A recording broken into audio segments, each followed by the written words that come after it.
Should I get started as a new DoorDash Dasher in 2022 or 2023?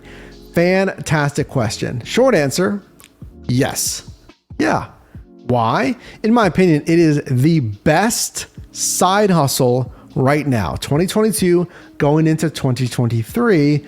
But there's some new things. There's changes. Okay. In the past year or so, we've had contract violations, extreme lateness, customer states they never received the order. Now, I say yes because number one, market share.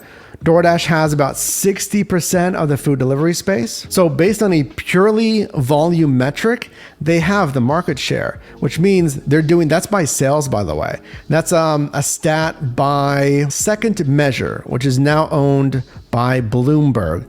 Second Measure research group, 60% by sales, market share.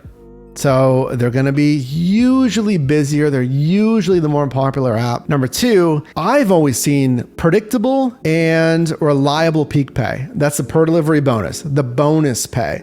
So I saw this in San Diego for years. I still see this here in Pittsburgh. Every single day, every single week, there's peak pay from certain times. It's going to vary based on the day and the time. Okay. And, sometimes it has it at 5 p.m. one day. Sometimes it's, it may not have it at 5.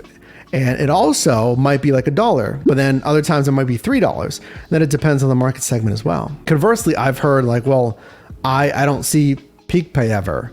So you're not going to know until you get access to the actual Dasher app and you can see, is there peak pay? When it comes to the gig economy and building a side hustle, it is one of the low barriers to entry with little penalty for just trying. If I told you, here's 10 stones, and I said, you have one option. Flip one of those stones and there's $1,000 under there. And then you flip one and it's not under there. And you're like, Then I go over to you. I'm like, hey, actually, you get 4 chances. So you get 3 more flips, and then you like flip them over, and it's not under there. I'm like, you know what? You get 8, right? All the way up to like 10 chances, and that is kind of symbolizing where is the money? Where's the money on what app, what niche in your market? Because again, I don't know your market. Is it like super tiny, medium? Is it a huge, large market? Where is that money? Now, what you have to remember with the gig economy is it's constantly changing. Like bonuses change. This app's best now. This app created something new, so this seems pretty cool. So it's like someone's not only adding stones if there's a new app. Maybe Walmart Spark came to your market. Maybe you just signed up for Amazon Flex. So it gives you a new option. Maybe there's money under multiple chances. Like, oh yeah, DoorDash pays really well, but did you know in your market, GoPuff pays really well as well? And that's my goal for you. I want you to have as many options as possible because frankly, you're probably gonna get bored of just driving one of the apps. So just to mix it up for your sanity, to mix it up and have some fun on something else, you can say, well, I know that I'm gonna make $20 on Spark, 24 on Flex, 25 on DoorDash, 18 on Shipt, right?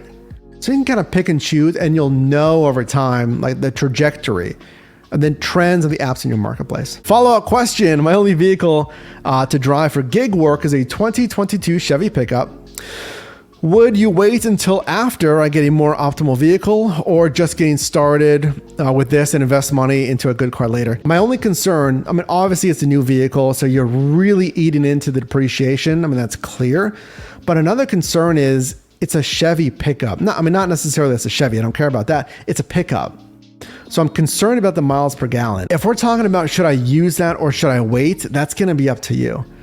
Gas prices, what are my miles per gallon? Do I care about driving an extra like 15,000 to 40,000 miles in a year?